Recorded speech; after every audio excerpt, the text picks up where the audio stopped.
3 बकरियां चर रही थीं। वो रोज़ाना की बुनियाद पर जंगल में चरने जाती थीं। उस जंगल में और भी काफ़ी जानवर रहते थे, लेकिन वो तकरीबन सारे जानवर जंगली जानवर थे। इन बकरियों को जंगली जानवरों से हमेशा खतरा रहता था, इसलिए वो पेट भरकर चारा भी नहीं खा पाती थी। एक दफ़ा बगड़ आता है और बगड़ को देखकर सारे बकरियां चारा चरना बंद कर देती हैं, और बगड़ भी उनको देखता रहता है और उन पर अटैक करने का सोच रहा था। फिर बकरियां समझ जाती हैं कि ये बगड़ हम पर अटैक करेगा, तो बकरियां भागने लगती हैं और बगड़ भी उनके पीछे भागता भागता आता है। काफी भागने के बाद भी बगड़ उनका पीछा नहीं छोड़ता, बगड़ उनके पीछे पीछे जाता है, लेकिन फिर भी बकरियां हिम्मत नहीं हारती। बकरियां ये सोचती हैं कि ये बगड़ हमें छोड़ देगा, ये रुक जाएगा, लेकिन बगड़ भी नहीं रुकता। बगड़ और भी तेज भागने लगता है और बकरियां भी तेज भागती हैं। बिला आखिर बगड़ बकरियों तक पहुंच ही जाता है और उन पर अटैक कर देता है, जिसमें से एक बकरी पर वो अटैक करके उसको मारकर खा जाता है।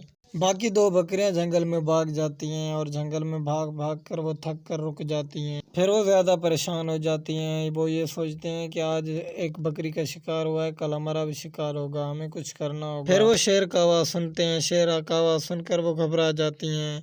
फिर वहां पर शेर भी आ जाता है। वो शेर को देखकर घबरा जाती हैं, लेकिन वो भागती नहीं है क्योंकि वो पहले से काफी थकी हुई थी। फिर शेर उन बकरियों को बेबस देखकर उन पर अटैक करता है, जिसमें से वो एक बकरी को खा जाता है। बाकी दूसरी बकरी उसको मरते हुए देखकर वो भाग जाती है जंगल में। फिर वो भागती भागती जंगल में आती है। जंगल में एक उसको सांड मिलता है और सांड को वो सारा किस्सा बताती है। सांड भैया, हम पर बहुत जुल्म किया है इस जंगल के खूनख्वार जानवरों ने। मेरे 2 साथी थे, वो दोनों साथियों को मार दिया इन जानवरों ने। अब मुझे मारने के लिए आ रहे हैं, मेरी मदद करो और मुझे तहफ़्फ़ुज़ दो।